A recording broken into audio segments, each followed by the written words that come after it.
जय हिंद फ्रेंड्स, मेरा नाम है रामदास और आप देख रहे हैं मेरा यूट्यूब चैनल दद्दा की खरी खरी। तो साहब, आतंकवादियों के साथ चल रही कोकरनाक मुठभेड़ का आज तीसरा दिन है। अभी तक भी आतंकवादियों की किसी कैजुअलिटी की खबर नहीं आई है। इस बीच जब ये मुठभेड़ शुरू हुई थी तो मुठभेड़ शुरू होते ही हमारे 3 जाबाज सिपाही कर्नल मनप्रीत या नहीं कर्नल मनदीप सिंह, मेजर आशीष और deputy SP of जे&के police Humayun Bhatt, ये 3 जवानों की शहादत हो गई थी। उसके बाद से काफ़ी बवाल मचा हुआ है देश में। उधर मुठभेड़ अभी तक चल रही है। अभी मैं लेटेस्ट उसकी जानकारी जुटा रहा था तो मेरे एक मित्र हैं, सीआईएसएफ में इंस्पेक्टर हैं और कश्मीर में ही पोस्टेड हैं और बहुत अच्छा लेखन है उनका, फेसबुक पे है, आप उनको फॉलो भी कर सकते हैं। राजीव कुमार जी इंस्पेक्टर हैं सीआईएसएफ में और बहुत अनुभवी ऑफिसर हैं और सेना, पैरामिलिट्री फोर्सेस, उनकी ट्रेनिंग, उनके वेपन्स इत्यादि सिस्टम पे बहुत बेहतरीन लेखन करते हैं। और मैं सही बताऊं तो इस विषय पे मेरी जो भी थोड़ी बहुत जानकारी है वो उनको पढ़ने से मैंने बहुत कुछ सीखा है। मैं आपको सजेस्ट करूंगा कि आप भी राजीव कुमार को फॉलो कीजिए। संभव हुआ तो मैं उनकी आईडी, फेसबुक आईडी का लिंक जो है डिस्क्रिप्शन बॉक्स में डाल दूंगा। आप उनको पढ़ेंगे तो आपको बहुत नॉलेज मिलेगी। खैर साहब, तो उनकी पोस्ट से ही मुझे अभी ये जानकारी मिली है कि वो एनकाउंटर आज तीसरे दिन में प्रवेश कर गया है और अब तक सेना ने जितने भी मतलब उपाय किए जा सकते थे इस एनकाउंटर में वो सभी कर लिए हैं। ड्रोन्स उतार दिए गए, हेलीकॉप्टर्स उतार दिए गए, पूरी कॉम्बैट टीम्स उतारी गई हैं, क्विक रिएक्शन टीम्स तो पहले से ही लगी हुई थी। इसके बावजूद अभी तक उस आतंकवादी के मरने की खबर नहीं आई है। अच्छा, वो आतंकवादी है कौन? उजैर खान नाम का एक 28 साल का लड़का है जो कि एक स्थानीय गांव का ही रहने वाला है, लश्कर ए तैयबा। उसके साथ कोई एक विदेशी पाकिस्तान से इन्फिल्ट्रेट किया हुआ आतंकवादी बताया जा रहा है। ये 2 लोग हैं। अच्छा, ये मुठभेड़ जो हो रही है वो कोकरनाग के जंगलों में हो रही है। मैं कोकरनाग के बारे में आपको थोड़ी सी जानकारी दे दूं कि जब आप जम्मू से श्रीनगर जाते हैं तो आपने, जो लोग गए होंगे उनको ध्यान होगा कि जम्मू से उधमपुर होते हुए जब आप आगे बढ़ते हैं रामबन वगैरह, तो ये सब तो छोटी मतलब नीचे अल्टीट्यूड की पहाड़ियां हैं। उसके बाद आप धीरे धीरे बढ़ते हुए आगे जब बढ़ते हैं तो आप जवाहर टनल पहुंच जाते हैं। तो जवाहर टनल काफ़ी ऊंचाई पे है। जवाहर टनल से इधर वाला जो इलाका है वो ज़्यादातर हिंदू बहुल है और वो जम्मू रीजन कहलाता है।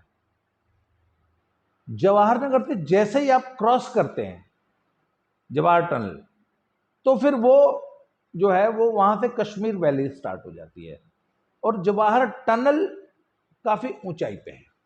अच्छा, आपको एक चीज और बता दूं, आखिर जवाहर टनल बनाने की जरूरत क्यों पड़ी थी जब 1950s में ये टनल बनी थी? क्योंकि उस दर्रे को पार करने के लिए बहुत ऊंचा दर्रा है जिसे पार करना पड़ता था, जिसपे पुरानी रोड बनी थी। तो वो रोड क्या थी, गर्मियों में तो चालू रहती थी पर सर्दियों में इतनी ज्यादा बर्फबारी हो जाती थी क्योंकि वो बहुत ऊंचा पहाड़ है। तो सर्दियों में वो 6 महीने के लिए रास्ता बंद हो जाता है। तो उससे बचने के लिए और श्रीनगर को साल में 12 महीने कनेक्टिविटी देने के लिए फिर जवाहर टनल बनाई गई। तो वो निश्चित रूप से जो ऊंची पहाड़ी उसके थोड़ा सा नीचे होगी, उसके अंदर वो 10 किलोमीटर लंबी टनल खोद दी गई, या जितने, आई एम नॉट एग्जैक्ट, मुझे ध्यान नहीं आ रहा, 10 तो नहीं, शायद थोड़ी कम है। हालांकि मैं उस टनल में से कई बार क्रॉस किया है मैंने।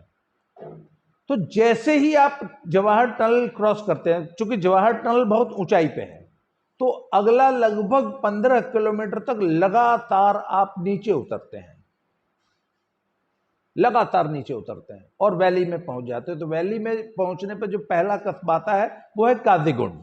काजीगुंड से एक रास्ता जो है श्रीनगर तक चला जाता है और काजीगुंड से श्रीनगर तक लगातार वैली है और एकदम प्लेन्स, सीधी सपाट सड़क है जैसी प्लेन्स में होती है।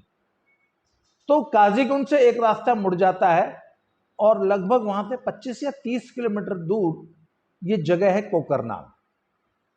अच्छा, ये पूरा इलाका right from Qazigund to Awantipora, ये शुरू से मिलिटेंसी का हॉटबेड रहा है। यहां के 5 गांव हैं जो कि सबसे ज्यादा कुख्यात रहे हैं।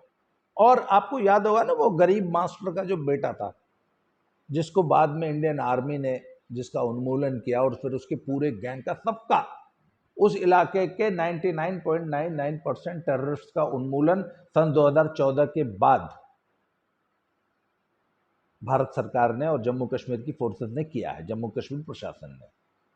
तो वो गरीब मास्टर का बेटा त्राल का रहने वाला था, और त्राल के इर्द गिर्द के 5 गांव हैं जो कि मिलिटेंसी के सबसे बड़े हॉटबेड रहे हैं। और ये इलाका जवाहर टनल से श्रीनगर के बीच में जो प्लेन पड़ता है, वहां के गांव हैं, मुख्य सड़क से करीब 5, 10, 15 किलोमीटर इधर उधर अंदर। तो उसमें से एक गांव का नाम है त्राल, जहां का वो गरीब हेडमास्टर का बेटा था, जिसके लिए हमारी बरखा दत्त जी खड़ियाले आंसू बहा रही थी। बेचारे गरीब हेडमास्टर का बेटा, जो कि पढ़ने में बहुत अच्छा था, उसके मैथ्स में 90% नंबर आते थे, उसको तो हमारे सिस्टम ने आतंकवादी बना दिया, नहीं तो वो तो बहुत बड़ा मैथमेटिशियन बनता था। इस प्रकार का एक सेंटिमेंट ये हमारा जो वामपंथी कबाल है ना, गिरोह, और हमारा ये जो सो कॉल्ड लिब्रांडू गिरोह है और सेक्युलर गिरोह है, ये इस प्रकार का नैरेटिव चलाता रहता है कि बेचारे गरीब हेडमास्टर का बेटा था वो आतंकवादी। खैर, तो ये कोकरनाग उसी बेल्ट का इलाका है जो कि हमेशा से राइट फ्रॉम जिस दिन पहले दिन जम्मू कश्मीर में मिलिटेंसी आई थी, आतंकवाद शुरू हुआ था, तब से लेकर आज तक ये इलाका मिलिटेंसी का हॉटबेड है। तो ये जो उजैर खान है, ये उसी इलाके का लड़का है। और हालांकि कितना ही उन्मूलन कर दीजिए, एक आध तत्व तो बचा रह ही जाता है ना। और दूसरी एक बात है ना भैया, वो आसमानी किताब है, उसको पढ़ के कौन कब पेट पे बम बांध के घूमने लग जाएगा, कोई गारंटी नहीं है। आप कितनी भी सफाया कर लेंगे, अरे भैया मान लीजिए पोलियो का एरेडिकेशन करना है, कितना ही सफाया कर लो, एक आध ऐसा मिल ही जाएगा जिसने कसम खा रखी है कि मैं वैक्सीन नहीं लगवाऊंगा। वो वहां से वो उस पोलियो के वायरस का फिर से वाहक बन जाता है ना। तो ये एक वायरस है, इसका आप कितना भी उन्मूलन कर लो, जब तक वो जो आसमानी किताब है जब तक वो रहेगी, तो वहां से पेट पे बम बांध के जो है 72 हूरों के पास जन्नत में जाने की प्रेरणा तो किसी न किसी को मिली जाएगी। और वो फिर बंदूक उठा के किसी जंगल में जाके छुप जाएगा, किसी गुफा में। और इतने बड़े एरिया है, ठीक है, कॉम्बिंग होती है, हर चीजें हैं, पर इतने बड़े इलाके में आप कहां तक चप्पे चप्पे की कॉम्बिंग कर लेंगे। इसका मतलब ये तो होता प्रैक्टिकल समस्याएं। पर हमारा आज का जो टॉपिक है ना, वो इससे थोड़ा सा, इससे मिला जुला पर इससे थोड़ा सा इतर है। हालांकि ये एक ऐसा संवेदनशील विषय है, इस पे मैं सोच रहा हूं कि बहुत सारी वीडियोस इस विषय पे बन सकती हैं, और इसमें से बहुत सारी बहुत इंफॉर्मेटिव होंगी, और बहुत सारी जो है मेरे दर्शकों को, आम जनता की बहुत सारे शंकाओं का समाधान करेगी, बहुत सारे डाउट्स जो मन में आते हैं उनका समाधान करेगी। तो पहले जरा कांग्रेस पार्टी के एटीट्यूड को देख लेते हैं कि जब हमारे 3 जवानों की शहादत हुई, तो कल कांग्रेस पार्टी के जो एक्स आर्मी ऑफिसर्स का एक जो विंग है, जो कि इनके लिए 1 रैंक 1 पेंशन की लड़ाई लड़ता था और प्रोपेगेंडा का पूरा वो संभालता था, उसमें एक कर्नल साहब ने कल एक प्रेस कॉन्फ्रेंस की दिल्ली में, बाकायदा कांग्रेस मुख्यालय से। और उसमें उन्होंने बड़े मतलब बड़ी घटिया, बड़ी छिछली, बड़ी थोथी बातें की कि जब मुठभेड़ हो रही थी तो मोदी जी जो है बीजेपी के मुख्यालय में एक कार्यक्रम में भाग ले रहे थे, वहां पे उन पे पुष्प वर्षा की जा रही थी, ऐसा कौन सा तुमने तीर मार दिया कि तुम्हारे पे पुष्प वर्षा हो रही थी, और एक तरफ तो हमारे जवान मुठभेड़ कर रहे हैं, ऊपर से तुम जो है कार्यक्रम कर रहे हो। अरे भैया, मुठभेड़ सिर्फ वहीं नहीं चल रही थी, मैं आपकी जानकारी के लिए बता दूं, सिर्फ कोकरनाग में मुठभेड़ नहीं चल रही थी, वहां से 250 किलोमीटर दूर राजौरी में भी मुठभेड़ चल रही थी। और सारी आर्मी तो आपको हमको इन्फॉर्मेशन देती नहीं है, सारी मीडिया को। हो सकता है जिस समय ये कोकरनाग की मुठभेड़ चल रही थी या राजौरी की मुठभेड़ चल रही थी, उस समय कम से कम 10, 20, 30 कॉर्डन ऑफ ऑपरेशन चल रहे होंगे, सर्च ऑपरेशन चल रहे होंगे, कहीं पे जो है आर्मी जो है घर घर की तलाशी ले रही होगी, कहीं छापे मार रही होगी। तो भैया, Kashmir is a disturbed area, इस तथ्य को आप नकार नहीं सकते। और हमारे बगल में एक फेल्ड रोग स्टेट नेशन है जिसका नाम है पाकिस्तान, उसने आज तक कोई सबक नहीं सीखा है, और जहां आपका ऐसा पड़ोसी रहेगा तो वो कोई न कोई खुराफात करता रहेगा। तो ये समस्याएं तो हैं और लगी रहेंगी, भविष्य में भी लगी रहेंगी, जब तक आपका पड़ोसी पाकिस्तान जैसा फेल्ड रोग स्टेट है, तब तक ये कश्मीर में मिलिटेंसी की प्रॉब्लम थोड़ी बहुत रहेगी। तो साहब, जैसा कि मैंने कहा कि कोकरनाग की अकेली मुठभेड़ नहीं चल रही थी साहब, बगल में राजौरी में भी चल रही थी, और ऐसे कम से कम 10-20 तो at a time cordon of operation और ये वो चलते रहते हैं ऑपरेशन।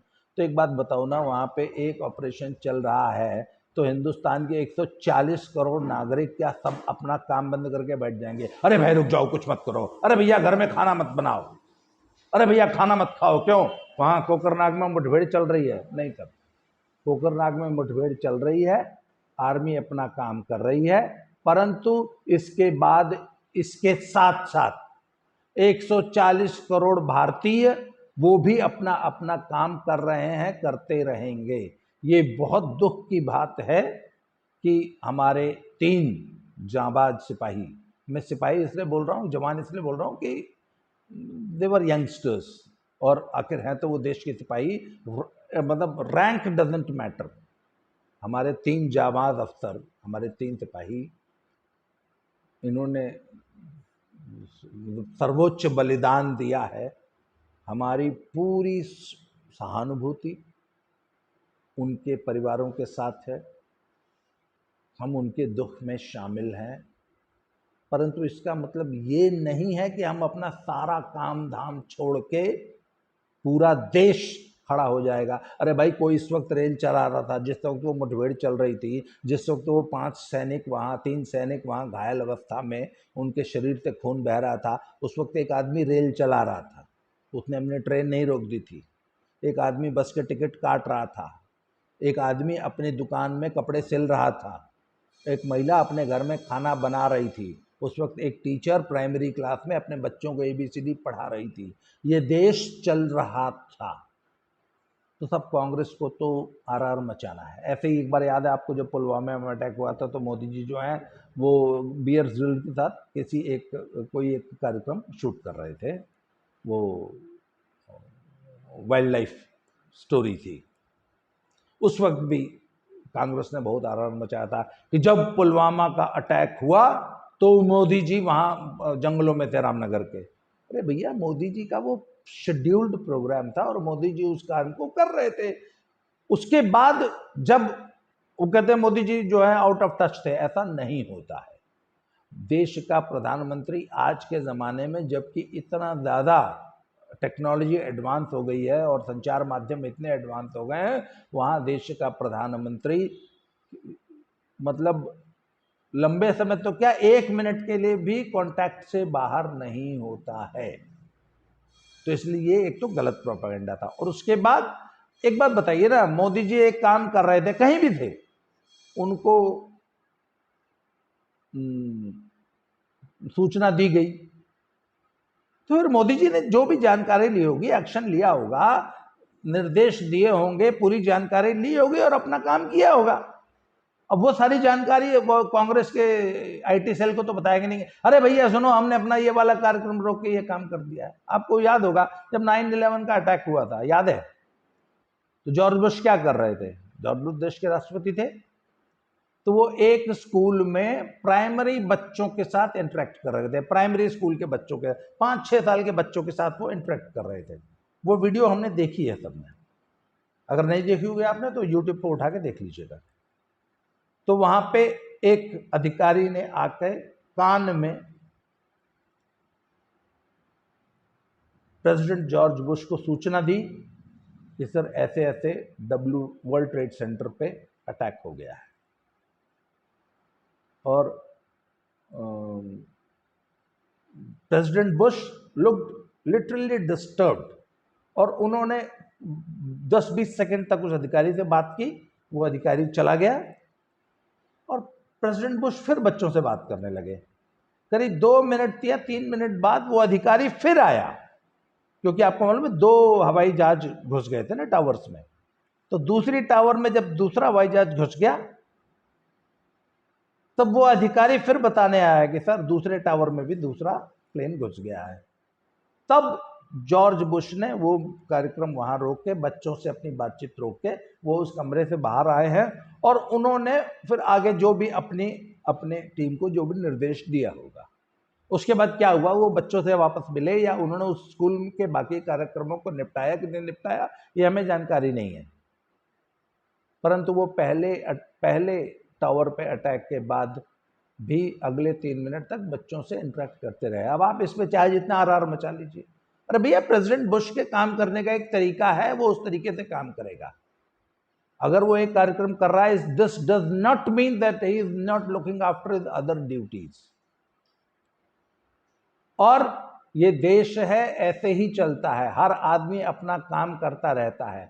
सेना का अपना काम है, वो कर रही है, और मोदी को खुद जाकर युद्ध नहीं लड़ना है।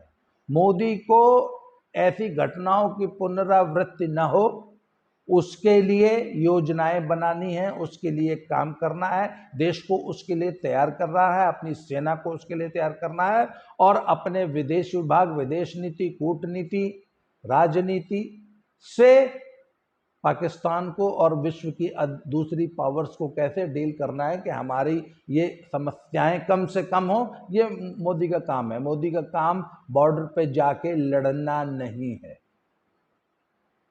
इसलिए देश के नागरिक भी ना इन मतलब भावनात्मक बातों में बह जाते हैं, तो इस प्रकार बहने की जरूरत नहीं है। देश में हर आदमी अपना काम कर रहा है और आगे ऐसे ही करता रहेगा।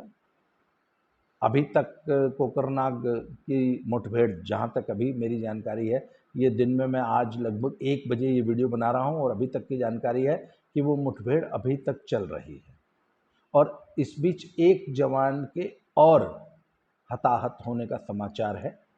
अब तक कुल कैजुअलिटीज हमारी 4 हो चुकी हैं। इस घटना को के दूसरे एस्पेक्ट्स पे अभी हम और वीडियोस बनाएंगे। जैसे कि मैंने बताया कि अगर आप इंस्पेक्टर राजीव कुमार की वॉल को अगर फॉलो करेंगे ना, तो आप मैं तो कहता हूं कि अगर मैं उनकी सिर्फ वॉल को पढ़ के वहां से जानकारी जुटा के, वहां से मुद्दे जुटा के वीडियोस बनाना शुरू कर दो, तो आई थिंक 100 वीडियोस बनते हैं। तो आज के लिए इस वीडियो में इतना ही। अगले वीडियो में फिर से मिलते हैं। इसी टॉपिक को, इसी विषय को एक्सटेंड करेंगे, हम इसी विषय के और एस्पेक्ट्स को डिस्कस करेंगे।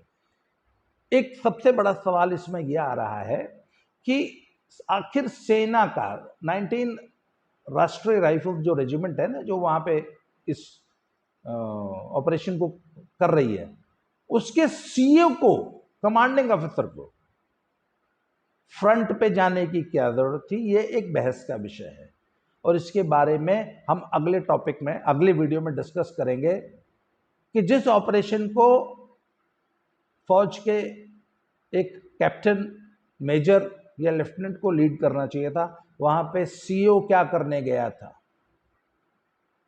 ठीक है, मैं एज अ सिविलियन, मुझे आर्मी की क्रियाकलाप पे या आर्मी के ऑफिसर्स के डिसीजंस पे सवाल पूछने का या शंका जाहिर करने का हक है कि नहीं है, ये बहस का विषय हो सकता है।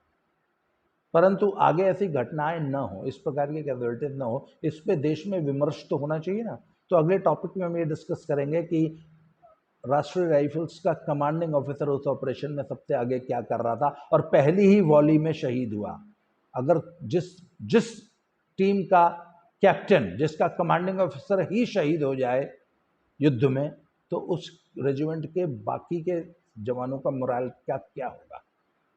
ये एक विचारणीय विषय है, इसको हम अगले टॉपिक में डिस्कस करते हैं। आज के लिए इस टॉपिक में इतना ही। बहुत बहुत धन्यवाद। Thank you very much.